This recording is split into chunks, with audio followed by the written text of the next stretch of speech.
ఈరోజు శంకరగుప్తం డ్రైన్కి సంబంధించినటువంటి డ్రెడ్జింగ్ పనుల శంకుస్థాపన సందర్భంగా ఈ యొక్క వర్చువల్ కార్యక్రమంలో పాల్గొన్నటువంటి గౌరవ ఉప ముఖ్యమంత్రి వర్యులు పవన్ కళ్యాణ్ గారికి, అదేవిధంగా ఈ కార్యక్రమంలో భాగస్వాములే అధ్యక్షత వహిస్తున్నటువంటి గౌరవ శాసనసభ్యులు వరప్రసాద్ గారికి, అదేవిధంగా ఈ కార్యక్రమంలో భాగస్వాములైనటువంటి కలెక్టర్ గారికి, అదేవిధంగా ఇరిగేషన్ అధికారులకు, ఆ కార్యక్రమంలో భాగస్వాములైనటువంటి రైతు సోదరులకు అందరికీ కూడా ముందుగా పేరు పేరున కూడా నమస్కారాలు తెలియజేసుకుంటూ ఉన్నాం. ఈరోజు శంకరగుప్తం డ్రైన్కి సంబంధించినటువంటి పనుల్ని ఈరోజు శంకుస్థాపన చేసుకునేటువంటి కార్యక్రమంలో భాగస్వాములు కావడం చాలా సంతోషం.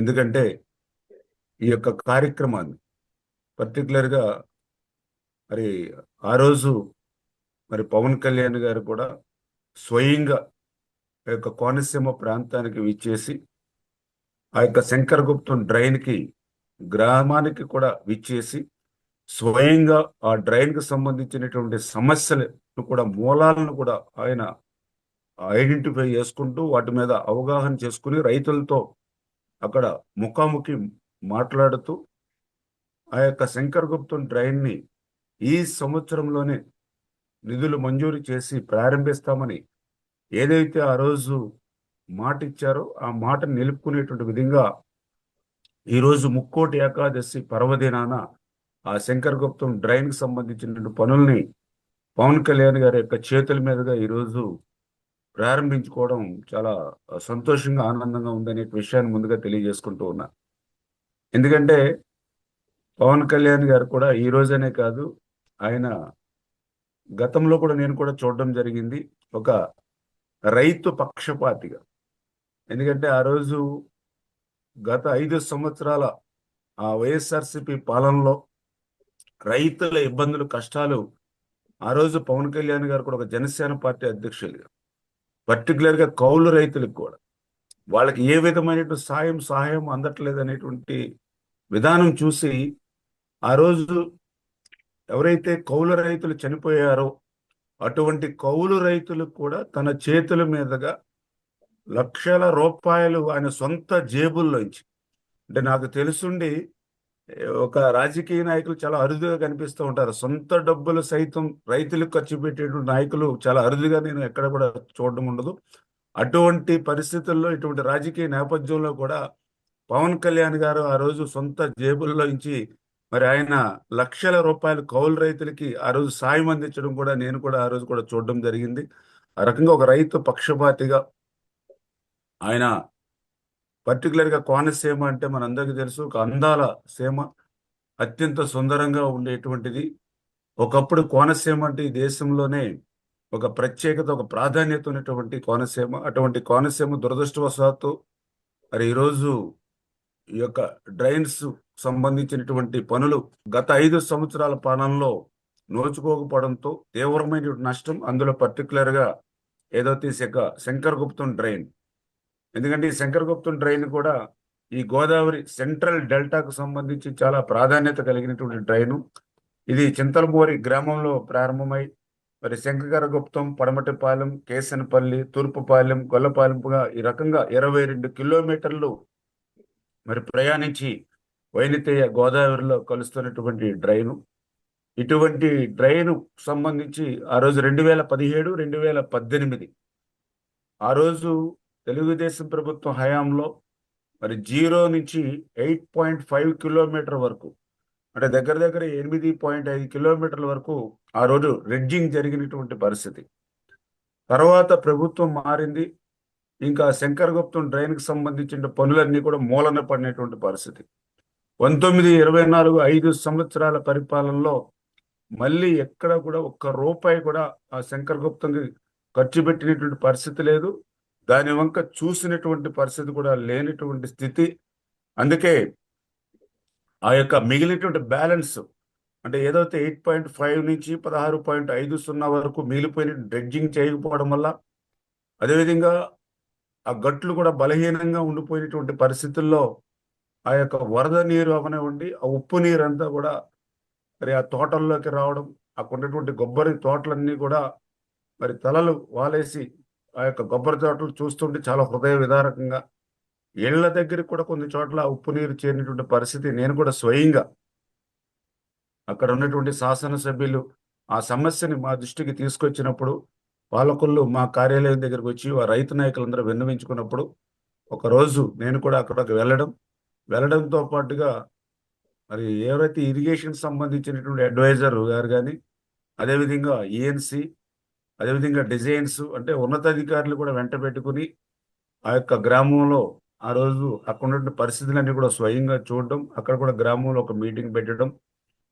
తద్వారా పవన్ కళ్యాణ్ గారు కూడా ఒక లక్ష్యం అంటే ఈ యొక్క టైం పాయింట్ పెట్టి ఖచ్చితంగా ఈ సంవత్సరంలోనే ఒక 45 డేస్లో ఈ సమస్య పరిష్కారం చూపిస్తానని పవన్ కళ్యాణ్ గారు కూడా మరి ఏదైతే మీకు మాట ఇచ్చారో ఆ మాటని నిలబెట్టుకునేటువంటి విధంగా మరి ఆయన కూడా మా ఇరిగేషన్ డిపార్ట్మెంట్ తోటి ఎప్పటికప్పుడు సంప్రదింపులు చేస్తూ దీనికి సంబంధించినటువంటి మరి ఎస్టిమేషన్ కూడా ఆ రోజు డ్రైన్స్ నుంచి కూడా మేము కూడా ఎస్టిమేషన్స్, ఎందుకంటే అంతకుముందు వేసినటువంటి ఎస్టిమేషన్లు వేశారు కానీ అవి పనికొచ్చేటువంటి విధంగా కనపడకపోవడంతో మళ్ళీ డిజైన్స్ వాళ్ళతోటి మేము కూడా, ఎందుకంటే అంతకుముందు బయట నుంచి మట్టి తీసుకొచ్చి అక్కడ ఫిల్లింగ్ చేసే విధంగా అంతకుముందు ఎస్టిమేషన్ వేయడం జరిగింది. కానీ ఆచరణలో ఇది సాధ్యం కాదనేటువంటి ఆలోచనతో, ఎందుకంటే లోకల్గా 10-15 కిలోమీటర్స్లో అక్కడెక్కడ కూడా ఆ మట్టి మనకి దొరికేటువంటి పరిస్థితి ఉండదు. నెంబర్ 1. నెంబర్ 2, తెచ్చినటువంటి మట్టి కూడా మనము ఆ గట్ల మీద పోయడానికి అక్కడ ట్రావెలింగ్ కూడా అవకాశం ఉండేటువంటి పరిస్థితి లేదు, వెహికల్స్ నడిచే పరిస్థితి లేదు. ఇటువంటివన్నీ కూడా ప్రాక్టికల్గా ఉన్నటువంటి ఇబ్బందులు కూడా దృష్టిలో పెట్టుకుని ఏదైతే డ్రెడ్జింగ్ చేసినటువంటి వచ్చినటువంటి మట్టినే ఆ గట్ల మీద మనం ఒక 10 మీటర్లు అంటే అక్కడ అటు ఇటు కూడా బల్లీలు పెట్టి తడికలు పెట్టి అక్కడే గట్ల కింద బోత్ సైడ్ 2 సైడ్లు కూడా అక్కడ ఫామ్ చేసి, తద్వారా గట్లు మనం ఫామ్ చేయడం ద్వారా అదేవిధంగా బయట వర్షపు నీరు కానీ ఇతరత్ర నీరు వచ్చే దగ్గర అన్నిట్లు కూడా స్ట్రక్చర్స్ నిర్మాణం చేసుకునేటువంటి విధంగా మనము ఈ యొక్క డిజైన్స్ ప్రకారం మరి 22.83 కోట్ల రూపాయలకు అంచనాలను మరి ఆ రోజు రూపొందించి ఫైనాన్స్ శాఖకు పంపించడం జరిగింది.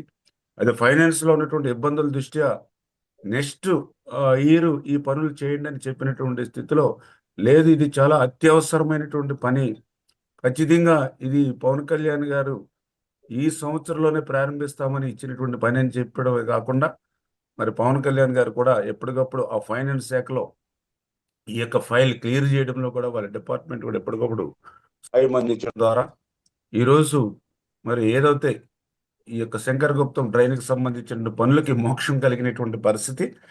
అంచేత ఈ యొక్క పనులు ఏవైతే మిగిలిన బ్యాలెన్స్ అంటే 8.5 కిలోమీటర్ నుంచి 16.5 కిలోమీటర్ల వరకు బ్యాలెన్స్ డ్రెడ్జింగ్ ఏదైతే మిగిలిపోయిందో ఆ డ్రెడ్జింగ్ పనులను ప్రారంభించడం, అదేవిధంగా మొత్తం టోటల్ కిలోమీటర్లు అంతా కూడా 14.5 కిలోమీటర్ల వరకు కూడా ఆ గట్లను బలోపేతం చేసేటువంటి విధంగాను, ఎక్కడైతే ఆ వర్షపు నీరు మళ్ళీ ఏదైనా ఊళ్ళోకి వచ్చిన నీరు ఇందులోకి రావడానికి కూడా ఎక్కడికక్కడ మరి ఈ యొక్క స్ట్రక్చర్స్ కూడా నిర్మాణం చేసుకునేటువంటి విధంగా ఈ పనుల్ని ప్రారంభిస్తాం.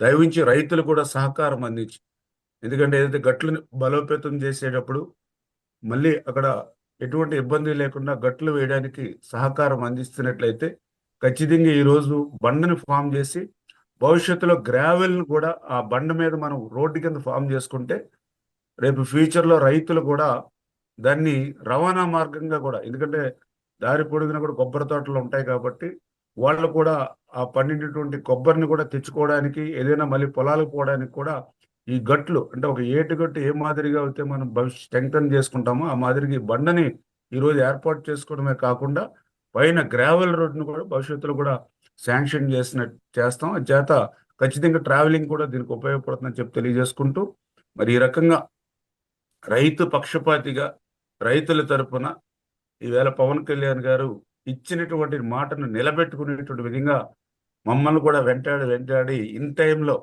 మరి ఈ యొక్క శంకరగుప్తంకు సంబంధించినటువంటి డ్రైన్కి సంబంధించి ఈ పనుల్ని నిధుల్ని మంజూరు చేసి ఈరోజు ప్రారంభించేటువంటి ఏర్పాటు చేసినందుకు మరి ఇరిగేషన్ శాఖ మంత్రివర్యులుగా కూడా మరి పవన్ కళ్యాణ్ గారికి కూడా మరి ఈ సందర్భంగా తెలియజేసుకుంటూ, అదేవిధంగా గౌరవ ముఖ్యమంత్రి చంద్రబాబు నాయుడు గారు కూడా ఇమ్మీడియట్లీ దీన్ని, ఎందుకంటే గౌరవ డిప్యూటీ సీఎం గారు ఎట్టి పరిస్థితులను చేయనన్నారు. అంచేత ఇరిగేషన్ శాఖ నుంచి ఎక్కడ కూడా నిర్లక్ష్యం, అలసత్వం లేకుండా పనులు కూడా నాణ్యతతో చేయండి. ఇంకా అవసరమైన నిధులు ఏమున్నా కూడా సమీకరించైన పనులు చేయండి అని చెప్పి కూడా ఆదేశించడం జరిగింది. ఖచ్చితంగా ఇంత మంచి కార్యక్రమంలో ఈ యొక్క ముక్కోటి ఏకాదశి రోజున ప్రారంభించుకుని భాగస్వాములు చేసినటువంటి అవకాశాన్ని ఈరోజు పవన్ కళ్యాణ్ గారు ఇచ్చినందుకు మరొక్కసారి ఆయనకి పేరు పేరున కూడా హృదయపూర్వకమైనటువంటి నమస్కారాలు, ధన్యవాదాలు తెలియజేసుకుంటూ ఉన్నాం. Thank you very much. Pavan Kalyan garu, deputy CM గారు, మాకు ఈ ప్రేరణ సుబ్రహ్మణ్య స్వామి షష్ఠి రోజున పెట్టే మహాప్రభు. మరలా ఇవాళ ముక్కోటి దేవతలు నీకు ఆయురారోగ్య ఐశ్వర్యాలు ఇవ్వాలి, భోగభాగ్యాలు ఇవ్వాలి, సుఖశాంతులు ఇవ్వాలి, ఆయుష్నిచ్చి ఈ రాష్ట్రాన్ని ఇంకా సుభిక్షంగా పరిపాలించాలని మనసా వాచ కోరుకుంటూ, మా దేవవర ప్రసాద్ దయ వల్ల మా గ్రామంలో నీ అడుగు పెట్టిన తర్వాత ఆ రోజే డిసైడ్ అయ్యాం, ఇదేమి వెనక్కి వెళ్దని డిసైడ్ అయిపోయింది సార్. మీరు 45 రోజులు టైం ఇచ్చారు, కానీ మాకు మీరు చేసింది ఏంటంటే 34 రోజుల్లో అప్పుడే పని స్టార్ట్ చేశారు మహాప్రభు. మీకు ఏ రకంగా ఏ తీరాన్ని మీకు రుణం తీర్చుకోవాలో మాకు అర్థం కావట్లేదు. ఒకటి, పుత్రుడు పుట్టినప్పుడు కాదు ఆ పుత్రోత్సాహం, ఆ పుత్రుడిని 10 మంది పొగిడినప్పుడే ఆ పుత్రోత్సాహం ఏంటో తెలుస్తుంది. అంజనాదేవి నీకు ఏ టైంకి అందో మాకు తెలియదు, కానీ మా గ్రామంలో అడుగుపెట్టి ఈ 13 గ్రామాలు అనుకుంటున్నామేమో స్వామి, కాదు 13 కాదు, ఇంకో 22 వేసుకుంటే టోటల్ గా రాజోల్ నియోజకవర్గాన్ని బాగు చేయవలసిన బాధ్యత మీ మీద ఉంది. అంతర్వేదిలో చూడండి, అంతర్వేది శ్రీ లక్ష్మీనరసింహ స్వామి కళ్యాణం ఎలా జరుగుతుందో చూడండి. ఈవేళ ముక్కోటి ఏకాదశిని పెట్టావు. మా దేవవరప్రసాద్ గారు దుర్గాష్టమి రోజున వచ్చారు, మహానుభావుడు నిమ్మల రమానాయుడు గారు విజయదశమి రోజున వచ్చారు, అలాగే మా సోమి వీర్రాజు గారు, మీరంతా సమ్మిళితమై మా ఈ కార్యక్రమాన్ని పూర్తి చేసిన బాధ్యత అయితే మీకుంది. మేము ఆ జన్మాంతం మీకు రుణపడి ఉంటాం. ఎట్టి పరిస్థితుల్లో జీవితాంతం మీకు రుణపడి మీరు ఏం చెప్తే చేస్తాం మహాప్రభు. ఈ కార్యక్రమం బాధ్యత అయితే పూర్తిగా మీ మీద ఉంది. మేమందరం కూడా శిరస్సు వంచి నీకు నమస్కారాలు తెలియజేసుకుంటూ ఈ కార్యక్రమాన్ని పూర్తి చేస్తారని మనసావాచ కోరుకుంటూ సెలవు తీసుకుంటున్నా.